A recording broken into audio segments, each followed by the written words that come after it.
In this video, we're going to take a quick look at what it means to do a 2-digit by 2-digit multiplication problem with an area model. Remember that in 5th grade, we don't use the standard algorithm. We do the area models because we have to be able to show our y's and representation of what multiplication means. So this is the method that we must be using for all of our work. For a multiplication problem, if we had, let's say, 45 times 3, that can be represented with the area of a given shape. So we have the longest length would be 45, and the shortest length would be 3. If we have a 2-digit factor, we can write this factor in expanded form. So we would have 40 plus 5. When we're doing this, we're essentially breaking this into two smaller rectangles. So this first rectangle right here would have a length of 40 and a height of 3, because that's not going to change. So to find the area of the smaller one, we take 40 times 3. We go back to the basic fact that 4 times 3 is 12, but this 40 is 10 times bigger, so our product has to be 10 times bigger. So just for this small portion here, for this rectangle, the area is 120.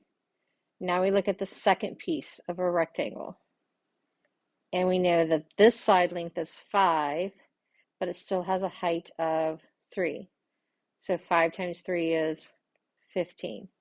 So we have two partial products that are represented by these two areas. So our last step, we would add the 120 for the blue rectangle and the 15 for the green rectangle for a total area of 135 units squared, if we're thinking area, or the product would be 135.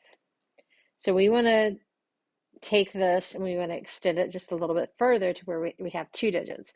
So at this point, you should be able to do the 2-digit by 1. We're just going to take it one step further.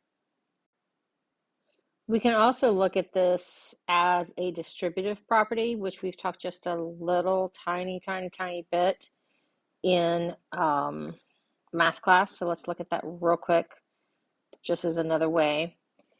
This is the same as saying, well, I know 40 times 3, and I know 5 times 3.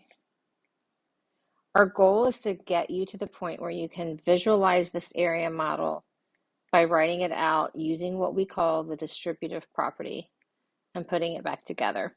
So that's also another way we can be looking at that. And then when we get into some upper grades, it would actually be 3 times 40 plus 5.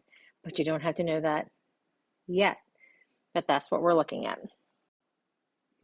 For our multiplication using two digits, so we have a 34 times 21, we still want to be able to model this with referencing it being an area. So the longest length again would be 34 because it's bigger, and the shortest length is going to be 21.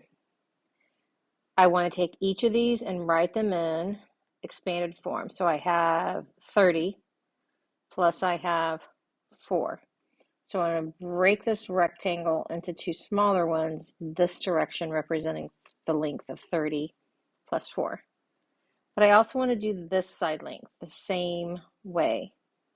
So expanded form, I would have 20 and I would have 1.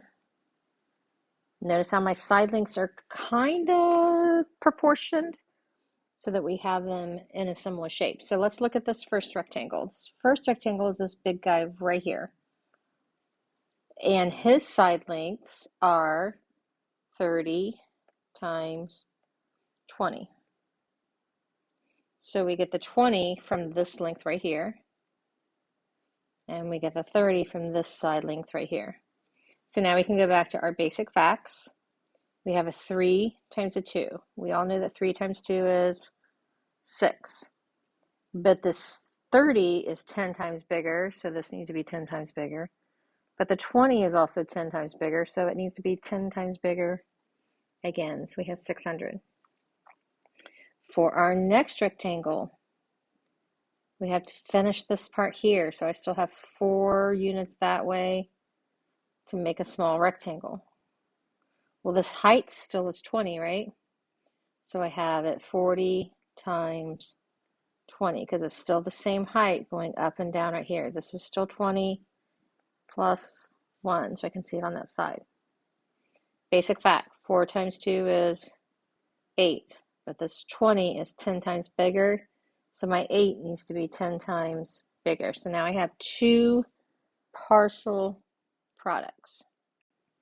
All right, so we still have these 2 smaller chunks here. So we've got a rectangle here, and it's 1 unit tall, and it's 30 units long. So 30 times 1 is 30. So I'm going to add that guy. That's this rectangle right here. Then the smallest one that's over here in the bottom corner, it is 4 units wide going across. Because remember down here in the bottom, this was 30 plus 4. The sides of the rectangles don't change. We just broke them into smaller chunks. And it has a height here of times 1. So I add that 4 together. So I need to go back and add all these partial products together. I can add 600 plus 80 is 680. I can go to the bottom. I can say 30 plus 4 is 34. I will add them all up. 8 tens and 3 tens would be 11 tens, so I need to carry 100 over here. So 714 units squared, or the product of 34 times 21 is 714. So that's what you're doing. You're taking each unit or each factor and breaking it into expanded form, representing it using the area of a rectangle, and you're chunking it into smaller pieces. All right, I hope this helped.